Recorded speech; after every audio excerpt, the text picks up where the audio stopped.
Are you working with a narcissist at work? Do you have a narcissist at your workplace who's creating havoc?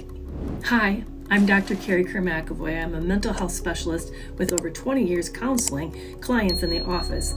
And I've worked with institutions and organizations that have had narcissists involved in the company.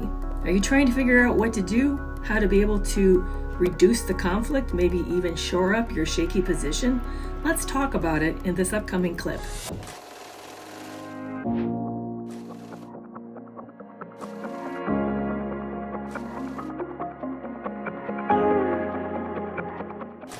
The best strategy is simply not to work with a narcissist, but you and I often don't have control over who makes up a team, and certainly who's a part of a company. Like it or not, we're going to be dealing with difficult people when we deal with groups of people. It helps to understand the narcissistic mind in order to have a better strategy if you encounter one of these situations. Narcissistic individuals, as well as others who have personality disorders, have a fragile ego.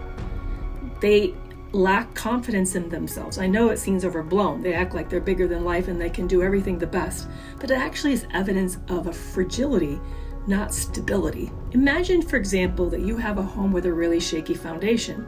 You will do a lot of management of that foundation in order to shore it up and increase the stability of it.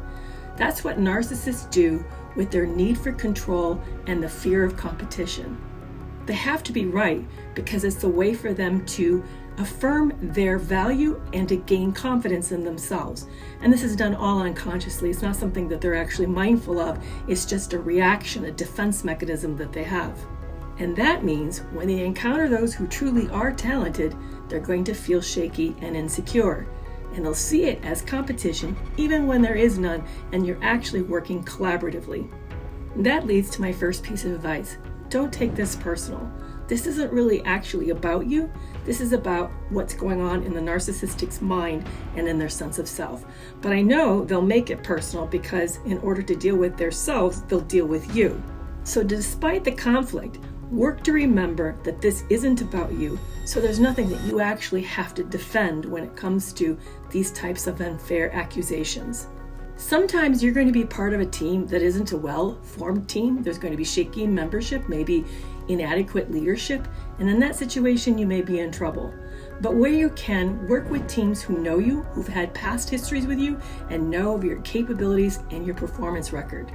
All of that will speak to what you bring to the team and help strengthen your position with this group of people. Where you can, encourage direct communication with you instead of communication in the back channels. Narcissists and other toxic people love to do what's called triangulation. In order to shore up their power, they'll go to seemingly someone who's in power in order to complain about you or someone else, instead of going to that person directly and dealing with them face to face. When this happens, discourage triangulation and encourage direct communication. I would also encourage you to directly talk to the narcissist about the issues. Unfortunately, they're likely not to own much, and they're not likely to see the problem. They're going to deflect the problem and make the issue you. So it may not be in your best interest to talk to them directly. It may actually lead to more confrontation, except when it comes to building a record of communication patterns. If you need to show that you have made efforts trying to resolve the conflict, keep a running record of meetings, what happens in those meetings, times, date stamps, who was there, what was said, so that you can prove that you've gone out of your way in order to make this as collegial as possible.